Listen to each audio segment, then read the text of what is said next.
Kurt, you Mark? Yep.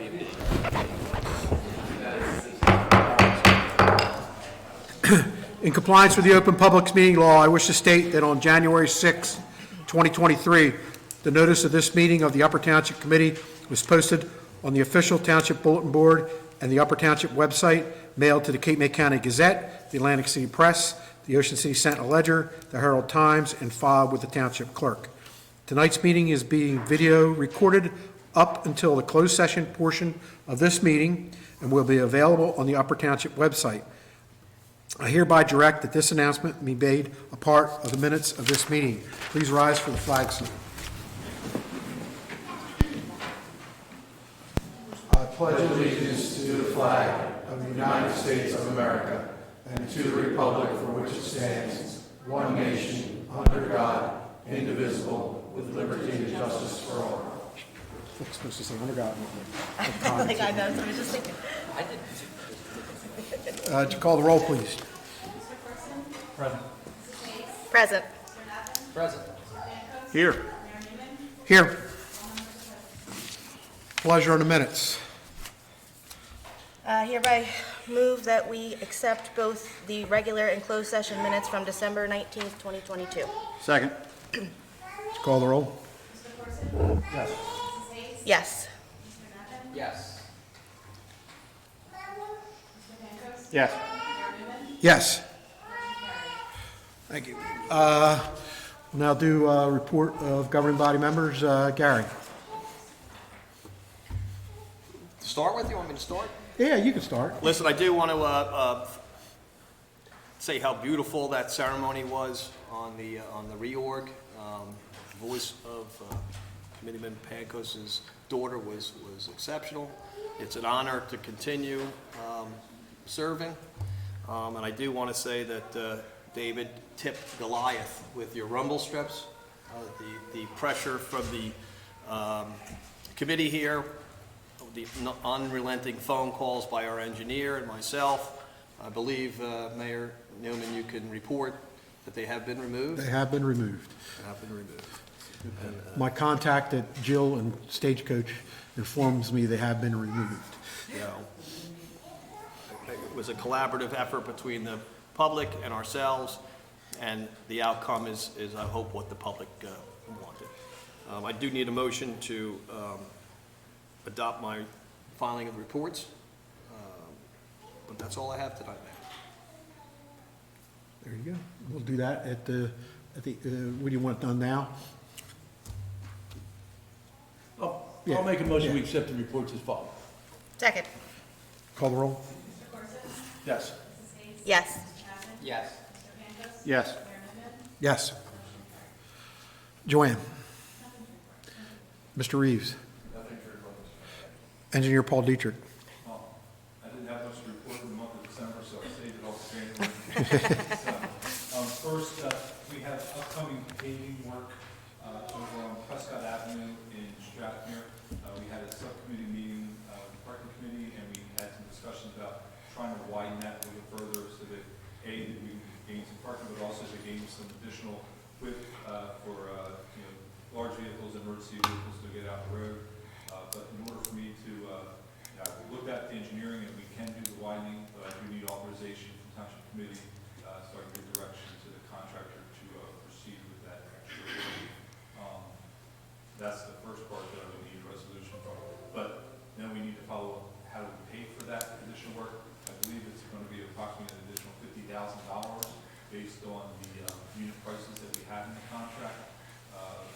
We don't currently have any funds in our either temporary budget or in our bond allowance. So we would have to, I know we've been discussing for several months back in 2022 about possibly introducing a new bond.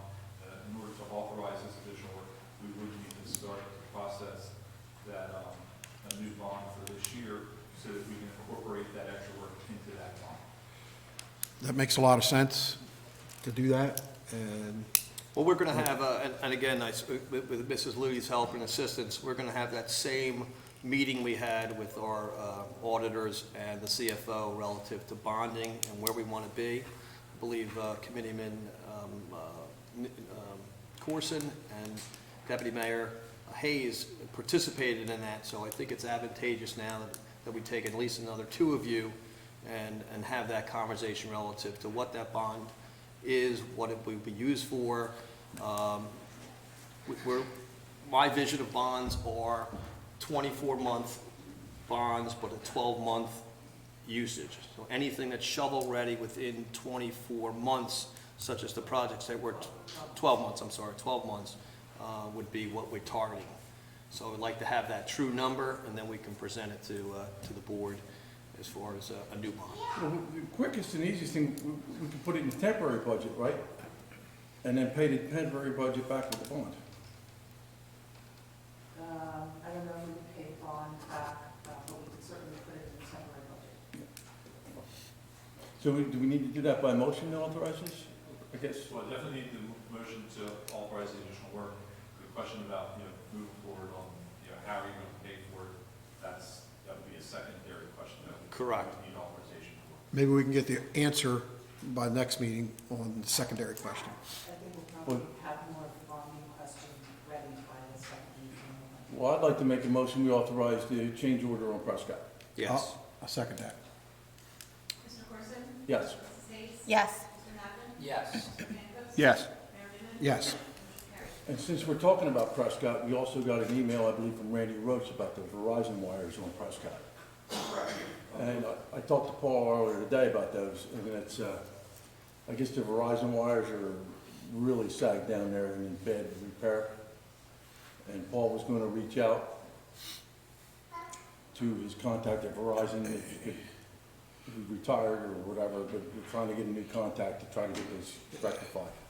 And I'm not trying to poo-poo that, but I'm telling you, not gonna down Verizon, but take a ride down Roosevelt Boulevard. That's what I told Paul. I said, if they're out there in the middle of nowhere, or out in the middle of, But these things are for about everybody to see. 5 foot off the ground and they're actually blocking driveways. Well, that's the problem then, so. We're going to try to see what we can do to make some contacts, and we'll talk and report back to the Okay. next meeting, how I made that.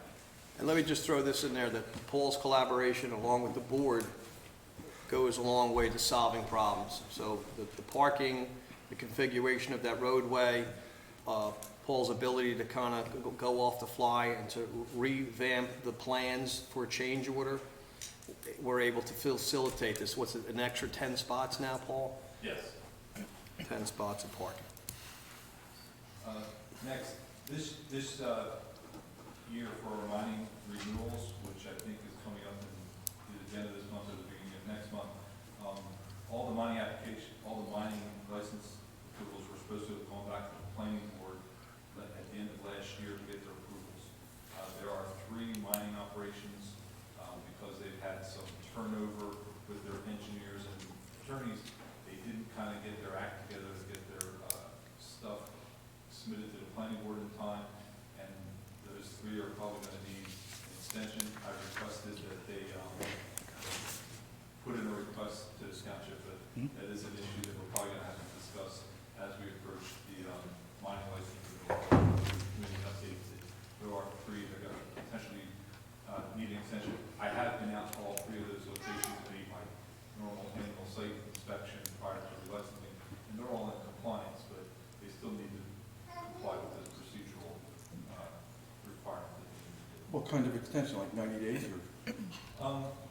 2 of them might be a little bit longer because they're in the plans. So before they can submit to the planning board, they have to go to the plans, do a certificate of filing. So that could add an extra 30, 45 days potentially to the approval process. So, I've asked them to kind of get us a letter here at the early part of January so that we know what they need, because I don't know where their plan, what state their engineers and attorneys have got their plans and applications. I mean, my personal opinion is if we give them 90 days, and then they can ask for another extension if they need it. But 90 days, that gets them, that holds your feet to the fire too. And they got shown some progress, And so. they've had sufficient notice, because both myself, Liz Oaks, and I know Joanne in the clerk's office, they've all received multiple notices throughout last year, both email, phone, and written correspondence, that this deadline and requirement is coming. I had a meeting on Friday with the county and their planner regarding the bike plan. So they are, if you remember, the Statutory Transportation Planning Organization hired a consultant to look at a planning route for a bike route to go from, essentially from Arvises Point Park and connect up with the Dennis Township terminus of the existing Kidney County bike path, which obviously extends all the way down from Dennis Township through Middle Township and down to the ferry. So we're kind of the missing link in that whole section. They have prepared a website to kind of talk about it and look at where the tentative route is. So I just wanted to double check with the committee that we're okay with re-putting that information onto our website. And this will kind of kick off the public input process for this. So we'll be kind of be wanting to get input from the public on the proposed route that they're looking at, because there's a lot of environmental restrictions along that route, and obviously there's some property right-of-way issues that they have to work out with some people. But to look at the overall route, it's time now to get some public input on that process. So I just wanted to get authorization to put that link and information on our website and start doing some outreach for that. Dan, for the record, it's going to buy a piece of property I own. Does that conflict me? So, I'm sorry, you're the current owner? Yes. And it will occur on your property? Potentially. The potential routes are crossing, Mr. Corson. Yes, I would say, and to be safe on that issue, I would consider yourself conflicted out. So do you need some sort of motion to do that, or is that just a sense of the think we committee? just put it on there. I'd like to see us put it forward for, for public input for sure. Paul, I want to say thank you to both you and the county. There's been it's been very difficult to find a feasible path between wetlands, pinelands, federally owned lands. It's been tough to find a way to connect without having to build a path over top of Route 50, I think was a conversation at one point. So I really appreciate your efforts on this and your expertise, the information that you've been able to share, the local insight for the county.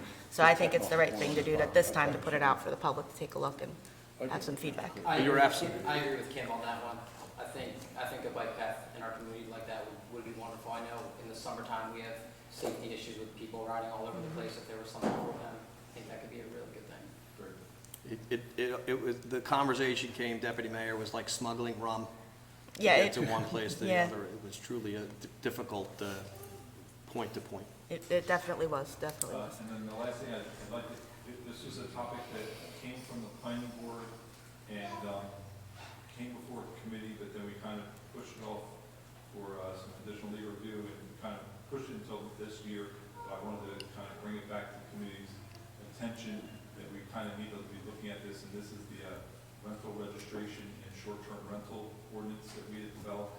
I'd ask that, because it also has impacts that we have to develop a program for lead inspection or lead-based paint inspection in rental properties within the township budget. So it is something that we need to kind of move forward in the first quarter, early part of this year. So I just ask that maybe keep that on your radar to bring that back for an introduction to that ordinance. And I'll submit the supporting documents, working with the other communities on how they're implementing that program. So it's another unfunded mandate from the state, and it's dumped in, and Paul and I have been going back and forth with various ways to become compliant. It's difficult. That's all I had. Barbara? Vic? Thank you, everybody, for coming out tonight. This is my first official meeting. The ceremony on Friday was wonderful. I'd like to mirror what Gary said about the singing that was done by Mark's daughter. I thought it was absolutely wonderful, and thank you also to the Boy Scouts that presented colors that evening. There's a few people I want to mention by name that I left out of my thank yous that night. It was an overwhelming night for me. First and foremost is John Coggins, who sat in this seat. He's a wonderful person. He's been very pleasant and a gentleman to me throughout this process of changing of the guard, so to speak. Another one is a former committee member that passed away this past year, and that's Deputy Mayor Ed Barr. Ed Barr was very instrumental to me, helping me learn the ins and outs of politics, so I wanted to publicly thank him. And one other person, a teacher friend of mine, Mary Lyons, who lent me her Bible last night. She's an EMS chaplain, crisis coordinator, trauma counselor in the township. She's a wonderful woman, and I wanted to thank her publicly for lending me the Bible. And then just one quick thing, we're having a free rabies clinic. This is an animal control thing. It's the Upper Township Free Rabies Clinic, Saturday, Sunday, the 21st and January 21st and February 25th, 1 to 3 p.m. rain or shine at the Shore Veterinary and Animal Hospital, located at 73 Hope Corson Road in Seaville. And that's all I have tonight. Thank you. Curtis? Thank you. The only thing I have, clerk's office is running a little light on staff. We're running down a person. I'd like to get Gary to set up some interviews. We can get this office staff to back to 3 if we can. Yes, Mayor. That's all I have. Thank you. Deputy Mayor Hayes. Thank you very much, Mr. Mayor. So just would like to echo Victor's sentiments about Friday night. It really was a very special evening. And in that vein, I think it's important that we take a minute to recognize the efforts of our clerk's office. So Joanne and Janet, you guys really organized that, and I know that's so much work for your office, and we appreciate everything that the both of you did to make that such a special night. So thank you for that. It's first of the year, so Recreation Department is looking at setting all the dates for our big events, so 4th of July, our Fall Fest. We'll be meeting to hammer those out this week. I don't anticipate any major changes. They should all happen about the same time that they always do. We look at specific times of year to hold them. With the exception of 4th of July, we, every year for the last 3 years, have tossed around the idea of moving it to a Saturday from the actual holiday. I won't say that I think we're going to go in that direction, but we're going to talk it through again just to get everybody's feedback on it. I think that most of the reasons that have held us back in the past still exist. But if the public has any suggestions or would like to put any input on that, you can always reach out to myself or our recreation leader. And that is all I have. Thank you. I just have one thing before I turn it. Yeah, I'm going to. Yeah, go ahead, Mark. You good? Yeah. Thank you, Mr. Mayor. Forget about that. Mark Pankos, you're way down Yeah, there. thank you, Mr. Mayor. I would just like to let the public know that Public Works, our leaf collection's completed, and we're gearing up now for the wintertime with the salt and getting our plows ready for any potential storms that might be coming through. And I also would like to point out, I'd be remiss if I didn't mention to committee that I think we overlooked a historic vote that took place on January 6th here during our reorg. On January 6th, Kimberly Hayes became our first female that has been elected to the deputy mayor position. It's a monumental step, and I'm honored to be part of that vote, and I want to congratulate you for He's going to cry. Thank you, Mark. You know, I've had a lot of congratulations and well wishes over the weekend since that happened. And sort of the common thread through all of it was the residents of the township were proud to see this committee put a woman forth in a leadership position. So it's very kind of humbling to be the first. I hope I can live up to it, right? But I think the real kudos go to you, Mark, and to you, Mayor Newman, for sending that empowering message to the women in Upper Township. So thank you for that. Thank you. I have one thing. The Church Road rumble strips are free and clear. I haven't checked the Hope Corson Road ones yet. I don't know if they're doing them or not either, but I will double check that. And we mentioned, and Mia, your daughter, Mark, did a great job. Yes. But also Gary, your son, can blow that bugle. I hope he doesn't do it at home.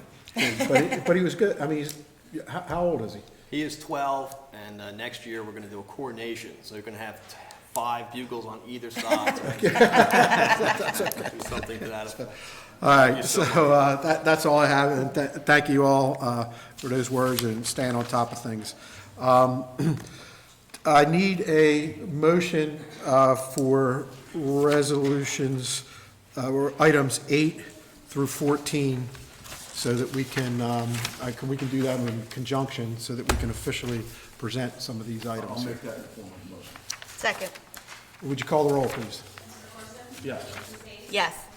Yes. yes. Yes. Okay, what the presentations are all about, folks, is, for those of you who are here for it and those of you who aren't, is back on October 30th, yeah, the day before Halloween, we had an incident that occurred in Corson's Inlet that resulted in the successful rescue of several individuals from the water. As everybody knows, it's been around here any kind of time, length of time.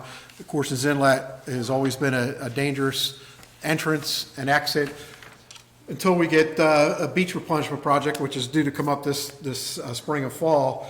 It will remain that dangerous. And Committeeman Corson just reported to us, and I think some other people had heard, there's a boat grounded out there right now, or is still? We moved it Sunday morning. Moved to Sunday morning, so it remains dangerous. So, and on this particular Sunday morning, a boat floundered and was taking on water, and the occupants of the boat fell into the water.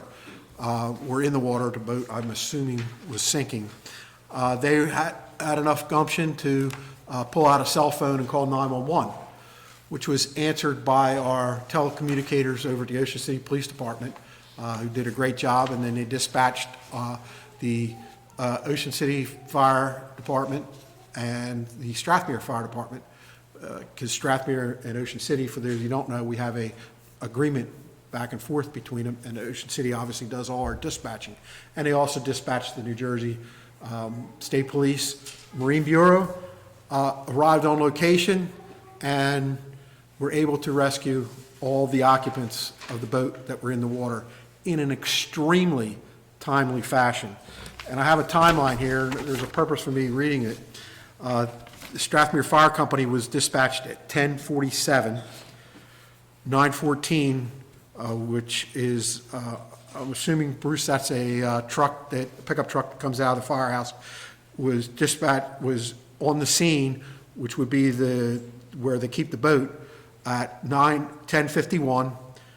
10:51 again, Marine 9, which is the rescue boat they had, was en route. 4 minutes later, they were on the scene at 10:55, and at 11:01, all three people, so there was 3 people, were on board Marine 9 and heading back to shore. Fortunately, there were no injuries in the incident. That's the outcome we want. Things are going to happen. The main point of my conversation here is it didn't just happen, okay? What happens, not only in Strathmere, but throughout this township and Ocean City and throughout the country, is systems are put into place.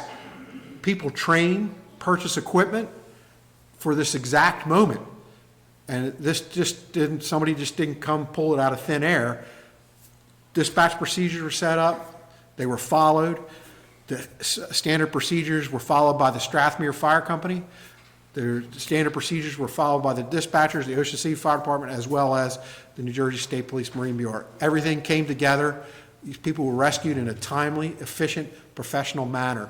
And I just want to emphasize once again that that just didn't happen because, they happened to...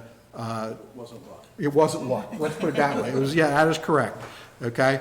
And I think that, correct me if I'm wrong, Chief Riordan, that you put that boat into service fairly recently. It's only been a couple months, and that was placed into service for exactly this reason, exactly why they handle, water rescues. They're there, they know the inlet because they live there and they travel in there and they utilize it. So they're very, very familiar with not only the dangers, but how to get through it properly. So tonight we are going to honor the entire Strathmere Fire Company. We're also going to honor the 3 individuals that went out into the rough water and effected the rescue. That's not to single anybody out, but they did do it. So, and we're also going to honor the New Jersey State Police Marine Bureau as well as the 911 dispatchers that handled the call.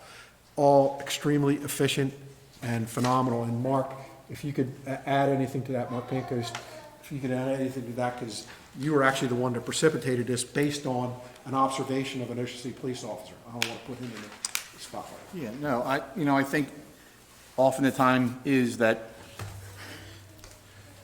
our dispatchers, our firemen, our police often go unnoticed on the acts that they perform every day. And this is just one incident that has captured our attention.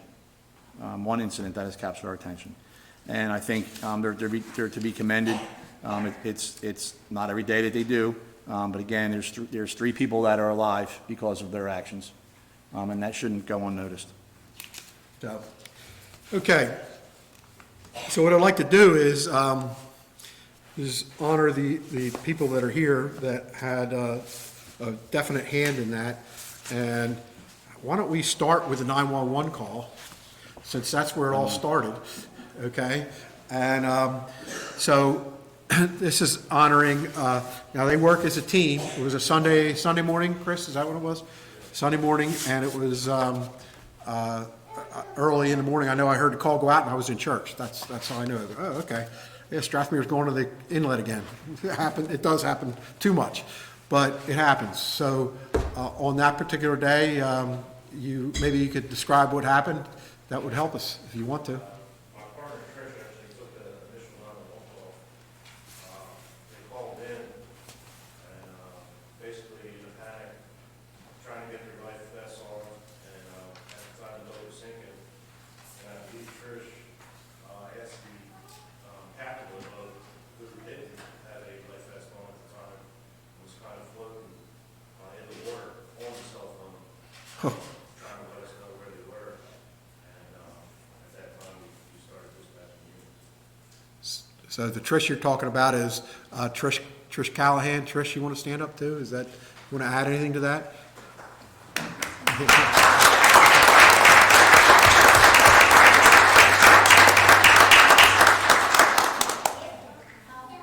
First, pretty much summed it up well. The fellow was in a panic, trying to find out exactly where he was on the inlet, was he in the ocean, was he further inland, like further into the Parsons Inlet itself. He was right where the water was all choppy. I asked him if if everyone had their life vests on, if he could see anything in the inlet, if he knew where he was in relation, and all he was in the inlet somewhere. Just trying to triangulate the different computer systems that help us find a little closer to where somebody thinks they are. And just trying to get people into the general area, knowing that every Stratford guys really know their area well. And if I can give them a general direction to head in, they're capable, they know their area, they can help find it. And the Ocean City Police, some of them responded with binoculars up on the bridge trying to find somebody. We sent out everybody we could. And quickly, everybody responded. And good, successful outcome. Chris Bellis was the other one. Trish, remain standing if you could, and actually you can come on up here if you would. And we have presentations of them honoring senior public safety telecommunicator Trish Callahan and honoring public safety telecommunicator Chris Bellis. Come on up. Whereas public safety telecommunicators respond to emergency calls, dispatch emergency professionals and equipment, and rendering life-saving assistance to our citizens. And whereas despite being the first link in the chain of emergency response and the most critical contact our citizens have with emergency services, all too often these unseen and unsung heroes go unappreciated after they perform their stressful and emotionally, mentally taxing duties. I know I cuss you guys out when it goes off at 2:30 in the morning, but that's good. Whereas on Sunday, October 30th, senior public telecommunicator Trish Callahan and public safety telecommunicator Chris Bellis received a 911 call from an individual who stated the boat's engine would not start, the boat was sinking, and that he and 2 others were about to be in rough waters. And whereas within seconds, Trish had obtained the distraught caller approximate location, alerted the first responders, and instructed the victims to put on their life jackets.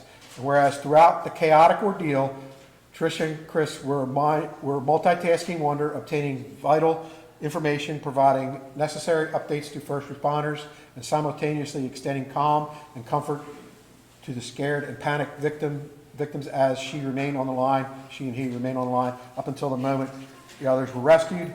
Now therefore be it resolved, Township Committee of the Township of Upper, County of Cape May, State of New Jersey, United States of America, that we extend to senior public safety telecommunicator Trish Callahan and public safety telecommunicator Chris Bellis of the Ocean City Police Department our heartfelt gratitude and admiration for their skill and professionalism on that day, for her commitment to the safety and well-being of her fellow citizens every day.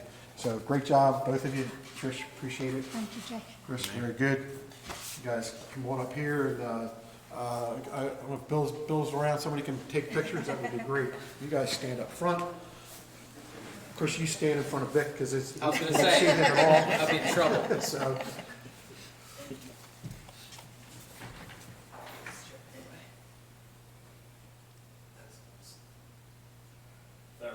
very good. Thank you. One more time. Okay, get back there.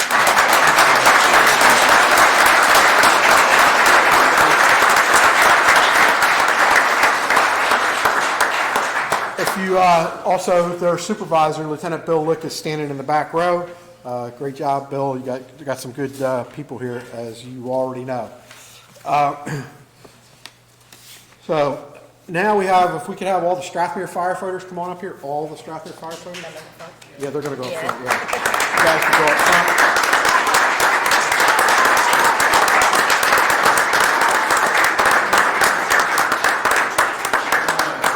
Right up front, yeah. You guys want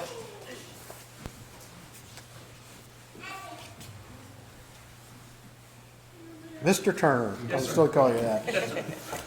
So, this is the group that trains together, stays together, knows what's going on. They know their district, and they're the reason that the others were able to effect the rescue. Oh, I see Chief Prettyman back there, I'm sorry, so I didn't see you back there, very good. Whereas the Township of Upper has the finest fire companies and emergency medical services in the state of New Jersey. Whereas the brave men and women who volunteer to serve our community as first responders faithfully and diligently execute their duties with skill and dedication, saving lives and property, bringing order, calm, and security to those who may be experiencing the most traumatic event of their life. And whereas on Sunday, October 30th, 2022, just such an event occurred when the members of Strathmere Fire Company received a call that a small boat had succumbed to rough waters in Courses Inlet, about a half mile off the coast. With 3 victims in the water and in need of rescue, whereas the members of the Strathmere Volunteer Fire Company quickly mobilized and within 13 minutes were able to locate and rescue the 3 individuals. And whereas, given the dire circumstances that these 3 victims faced, the situation would have certainly ended in tragedy had not the members of the Strathmere Volunteer Fire Company responded as quickly and skillfully as they did. Now therefore be it resolved by the Township Committee of Upper, County of Cape May, State of New Jersey, that we extend to members of the Strathmere Volunteer Fire Company our heartfelt gratitude and admiration for the quick life-saving actions on that day and for the commitment to the safety and well-being of their fellow citizens every day. So great job, guys. Really appreciate it. Give that to Bruce or Herb or whoever. So Bruce, you have anything you want to add to that? I got a little bit of time. Basically, I'd like to say thank you. I mean, Strathmere Fire Company, we're small, but let me just tell you one of our stories. When that came over, Brian was cooking breakfast for his daughters, my son. Gwen and I were just getting done breakfast, so he called Gwen to go get his 2 daughters. So we actually put them in the car. I met him at the firehouse. He ran over to get in the boat, and then actually Megan picked up the girls. And I'm sure we all have a story like that. So you guys are the best.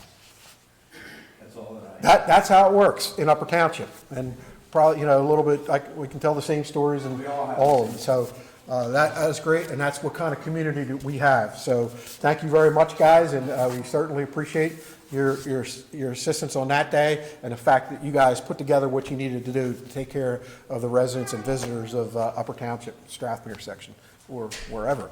So if you guys, thank you very much once again. I think we took pictures already. Yeah. Hey, Brian, tell your daughter to settle down a little bit. If we can have Brian, Scott, and Herb stay up here, and we'll present them. Scott's not here? Okay. Brian Riordan.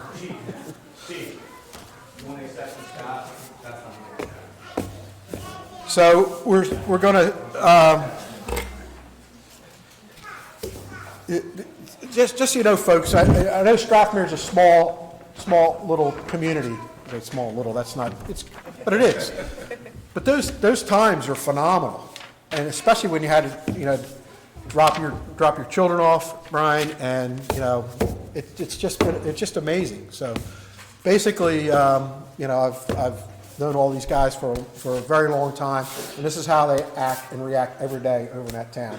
So when you're in the fire company, you're in the fire company. It doesn't make a difference where you're at, and these are the sacrifices that we make every day. So we're going to honor Captain Brian Riordan, Herb Hollinger, firefighter Herb Hollinger, and firefighter Scott Oliver for their individual performance on that day. It is a team effort, and trust me, when Chief Riordan told me, well, I don't want to, it's a team effort, and I wanted to make sure that is passed. But you guys are above and beyond.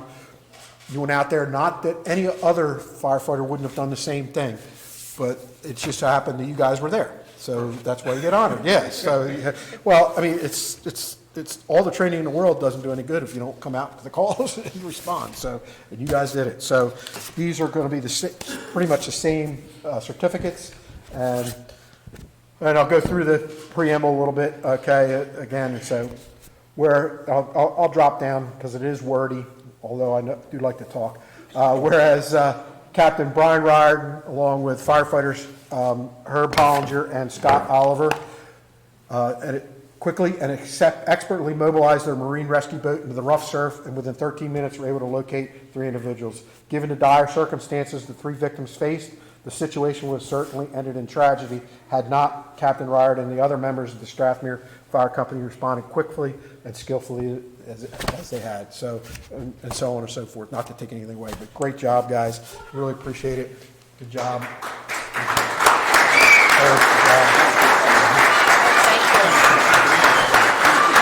Hurry up, you guys are trying out another picture, please. Get in closer, folks.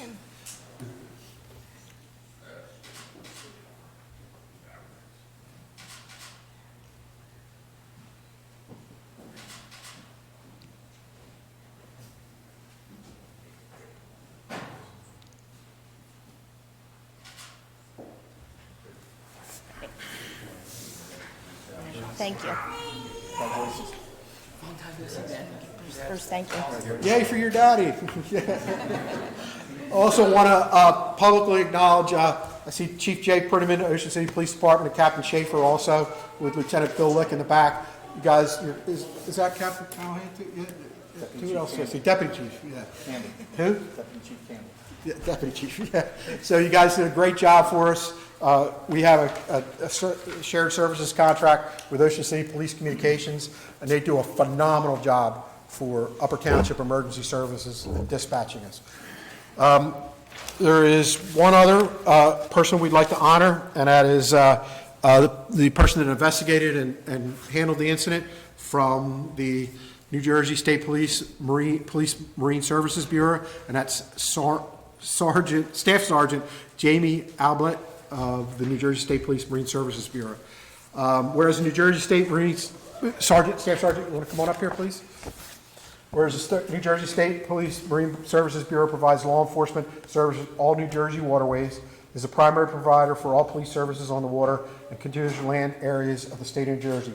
These highly trained men and women are responsible for not only policing the recreational boating community, pollution investigations, fish and game investigations, and investigating criminal activity that occurred on the water. They also provide daily homeland security protection to our critical infrastructures and locations that have waterside exposure and are susceptible to a waterborne attack. And on Sunday, October 30th, Ocean City Police Communications Central Dispatch received a 911 call from an individual stated his boat's engine would not start, the boat was sinking in Courses Inlet.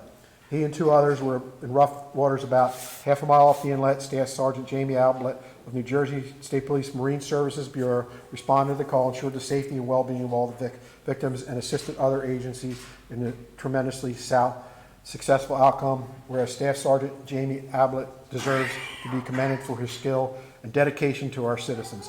So it's a whole package, folks. You know, we all have our roles and responsibilities, and then the state police have to come in and clean it all up for the most part.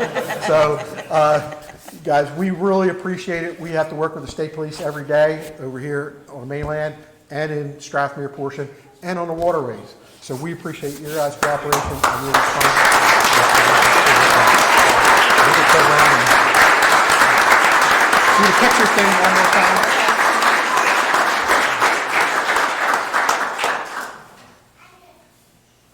Yeah, doesn't want you to call without his hat on. Thank you. Thank you, Jamie. Thank you. We have one other person that we'd like to talk, he asked for a little bit of time tonight. He was a little bit hesitant to do it, but I'm glad that he's here. And that is one of the people that was rescued out of the boat on October 30th, 2022. His name is Scott Flancer, and he'd like to come up and address the audience and the Township Committee, if he could, and just give him his just due. Understand that he's a little bit embarrassed about what happened. However, you know, I thought that it would be a great idea for him to come and maybe keep this from happening to somebody else. So if you could take that from there. Thank you, Scott. Go ahead. Good evening, committee, good evening, everybody in the courthouse. I feel like I'm directed this way, but I feel like this thank you should be directed this way. That's correct. Go right ahead. Yep, you go right ahead. But again, my name is Scott Flancer, and I've always wanted notoriety in Upper Township, but for catching the record fish. Situation. About 3 months ago, on a nice cold October afternoon, my crew and I ventured to the OC Reef after hours of no lights in the back bed. The conditions looked a little rough, even though there was only light wind. I saw big waves in the inlet, but figured it was just strong current coming over the sandbars and would come down once I passed the inlet and got into deeper water. That didn't happen, and with 3 waves in less than 3 minutes, my boat was sunk and we were swimming in the ocean with our life preservers on. After about a quick 30 minutes with one of my crewmates on the phone with a dispatcher, the fire department team, rescue team located us and pulled us out of 50-degree water. And we were rescued. A little bit about me. I've had the pleasure of being a special education teacher for 11 years, working with students with extreme behaviors. In those moments when a student is tantruming or having dangerous or potential embarrassing behavior, as a teacher, I have to believe in my training and keep in mind and maintaining the respect and dignity of that student. As I reflect on my rescue, I thank the team of responders who relied on their training and also maintained my respect and dignity. At no point, and I was feeling real bad about anybody, gave me any explicits, like cursing at me, I put them in, or asked me why I decided to go out on that rough day. They also maintain my dignity, and this is the people that put us in the ambulance quick to get us out of public eye. The first responders were as warm as the dry blankets that they gave us, and I thank them for saving my life. What I've learned from this experience is that don't let your passion hinder your judgment. It was the end of the fishing season for me, and I was going to take out my boat very soon. I just wanted that one more memorable trip, and it was for the wrong occasion. It didn't turn out the way that I wanted to. This was very preventable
Well, you got Mr. Craig Reeves, and who's the supervisor and superintendent, and assistant superintendent is Mike Jones, sitting right there in the front row, so they're hearing you. Thank you to everybody else.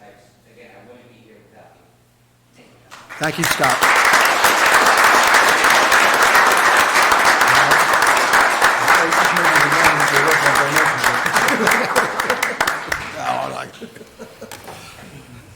All right, for those of you who would like to stay, you're more than welcome, but we are going to move on with the rest of the agenda. I'm sure you're totally interested. There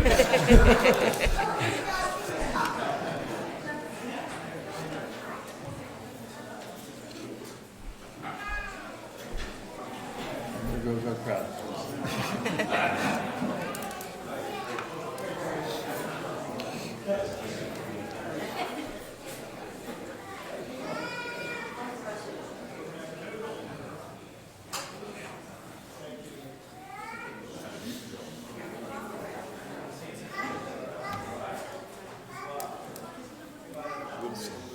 Say something about 22, 21.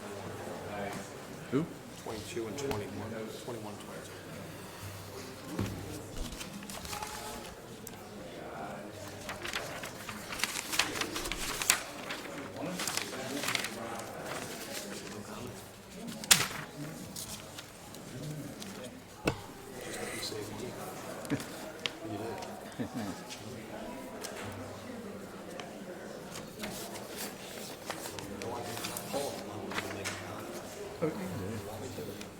Sure.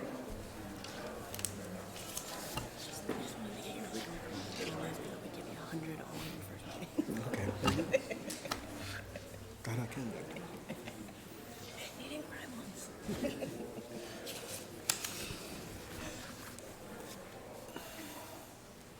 Hey, Melissa, can you close the door?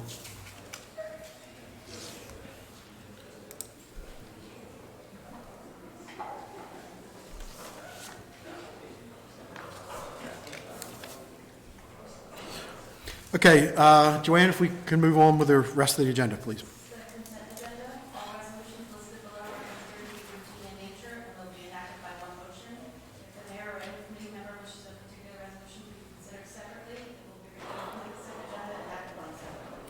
Mayor, I just want to make a quick comment to Committeeman Knappen that the resolution on 21 was approved by the court system. AOC has to approve that particular individual, and that vetting process was completed.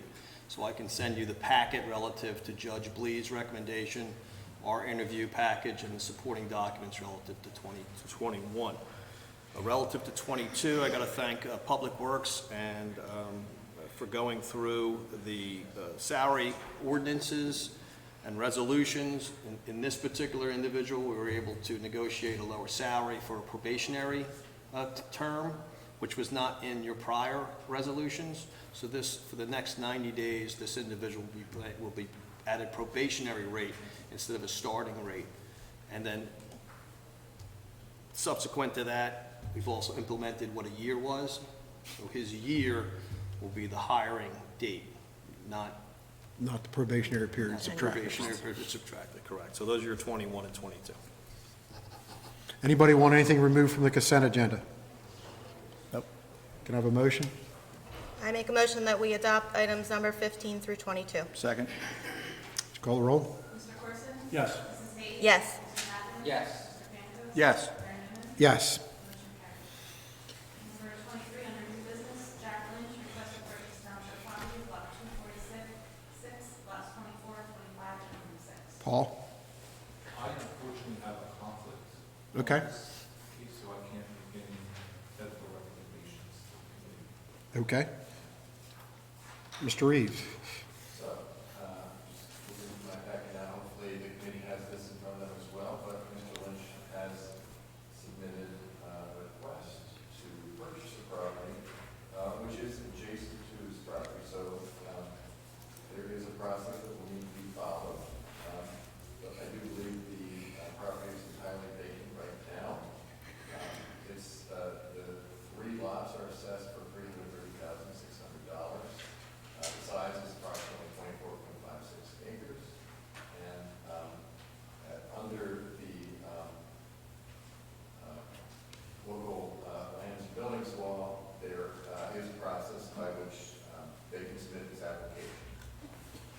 been our policy in the past where we make, somebody when they purchase township property, consolidate them against future development. Is he agreeable to that? I have not spoken with Mr. Lynch directly. My, frankly, assumption was that the committee would like to continue that practice. Yes.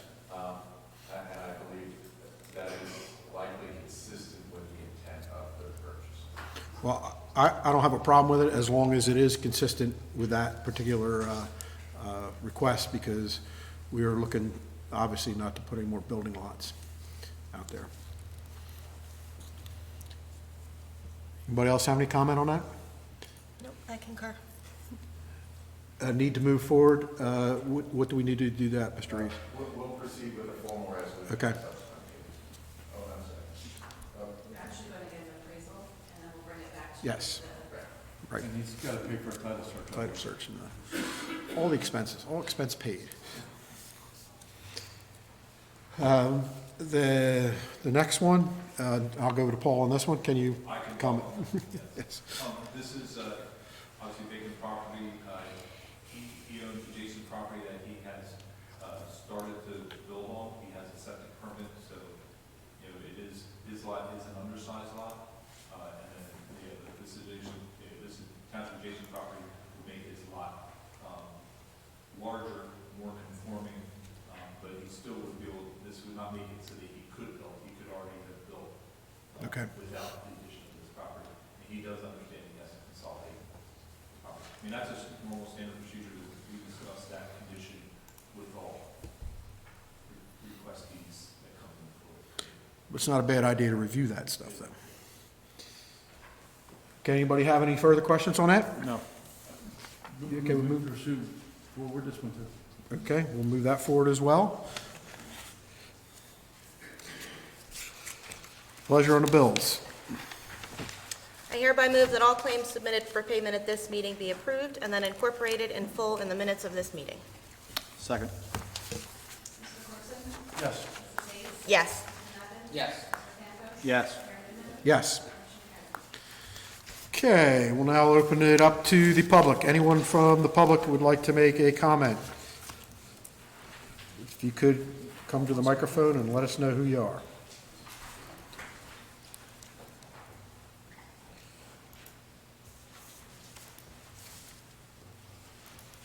Good evening, it's Blanche Adams, 330 Woodbine Road, Stillmantown, and I'm representing the Upper Township Business Association. So first I want to say welcome, Mr. Nappen, to the committee. Publicly congratulate Mayor Newman on his new appointment, and also publicly congratulate you, Kim Hayes, as deputy mayor. Thank you. We look forward to working with all of you again in 2023 for a successful year. Secondly, just speaking as a private citizen now, not representing a business association, I was just wondering if you have an update on the issue that was discussed here many weeks ago about the shooting range. The residents that were upset about the shooting range on the neighboring property, and I know that we talked, I thought that it was discussed possibly putting an ordinance in, or then maybe just relying on the noise ordinance, so I wasn't sure if you have an update on that. I don't believe he's shooting there anymore. Correct, I think he ceased operations. Okay,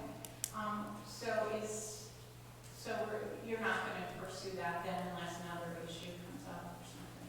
At this point, I don't think we are going to move forward any kind of shooting range ordinance. All right, that goes with something, thank you, thanks for that clarification. Thank you.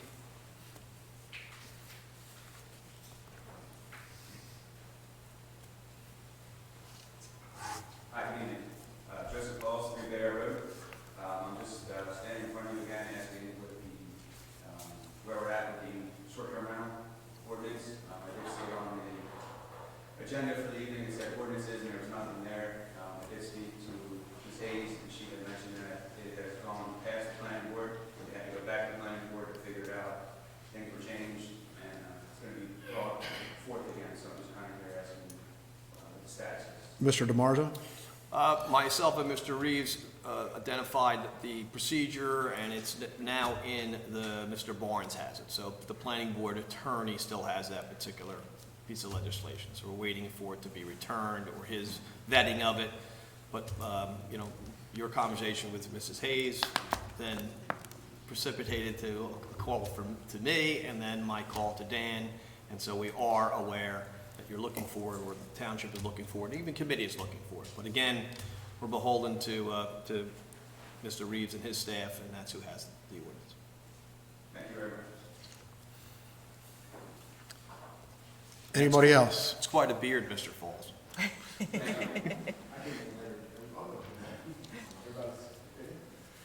Hello, my name is Jim O'Kane.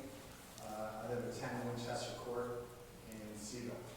And I want to ask you a question about a resolution question for you tonight. So, in 2003, this township passed a resolution to create a subdivision in Seaville. It's resolution SD 1002. When they granted the subdivision, it was based on a number of different criteria for the houses. One of those being that all properties had to be a certain size. In fact, years later, 2015, your zoning office, Shelley D., sent a letter to someone who had applied to build some homes there. Chuck said that she would not be able to meet their permits because they did not meet the conditions of Upper Township's resolution that it passed. Was it- Last year, we was now have, yes, sir. Was it a planning board resolution or? Yes, sir. Okay. Yes. Now, the zoning office has granted permits to build that are not in compliance with Upper Township's resolution. So now I'm here to ask you, why that would happen. Why the zoning office would now allow permits to be given when we know that it's not in compliance with your own resolution. Paul, that has to be, I can actually address this. We have a Yeah, legal. so, the town engineer, Mr. Dietrich, is aware of the issue. I'm aware of the issue. Currently, we are reviewing the issue. I'm reviewing, the legal considerations, of course. And, we are determining what is the appropriate policy in this case. So, other than that, that's the most I can say at this time.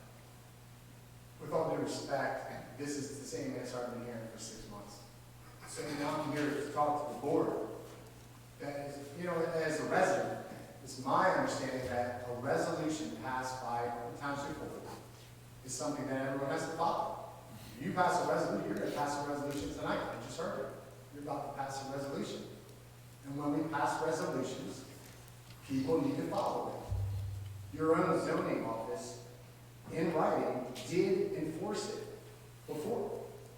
They did enforce it. Now we're not enforcing it. I don't know if the permit was issued. I don't know about It this. wasn't. It was just that we will not be able to grant, I have it here. Right. It didn't say you're denied, it said you cannot issue a permit that does not meet the conditions. Correct, and I believe that's the position at this point, and I don't know about 6 months, but this issue just came to my desk maybe 4 days ago, 5 days ago. I became aware of the issue that week ago. So I don't know if a permit was actually issued relative to those three, it's the modular, right? It's the house, it's the subdivision with the modulars, Well. right? Modulars. That was up in 2015, or you No, I'm about talking about last that development. The specific development requires no modulars, sprinkler systems, and aesthetics, right? Correct. So that Now- issue, And what we've done is the township has now approved a building permit for a 1,500 square foot house.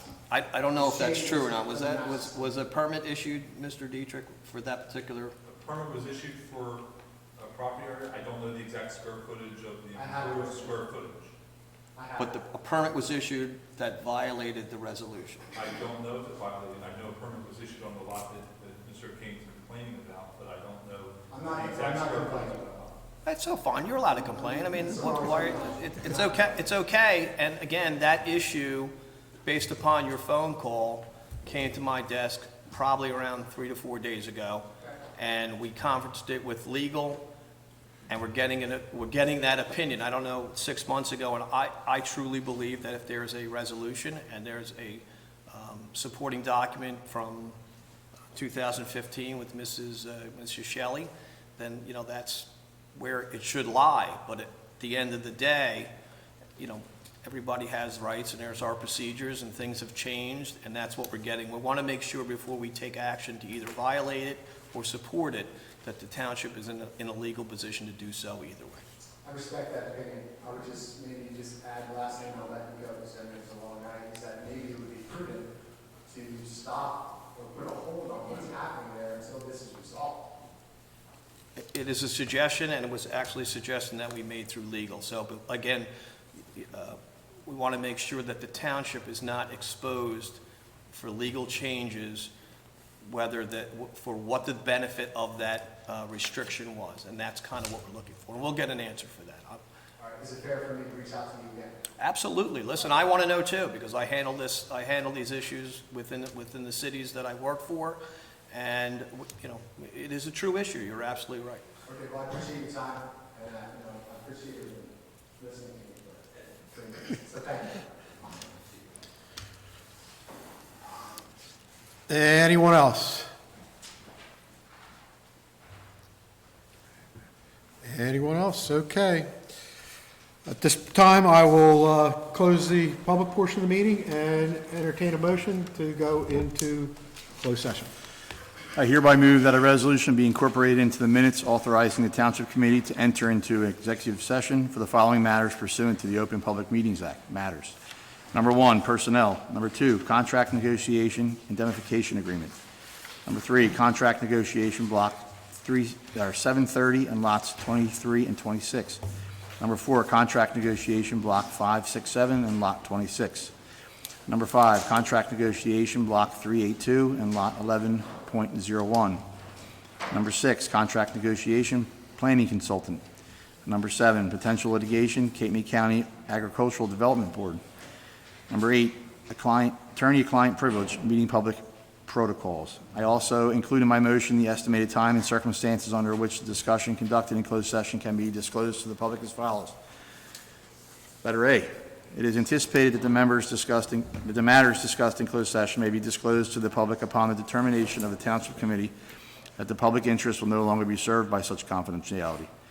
B, with respect to employment and personnel matters, such discussion will be made public if and when formal action is taken or when the individual involved consent that it can be made public.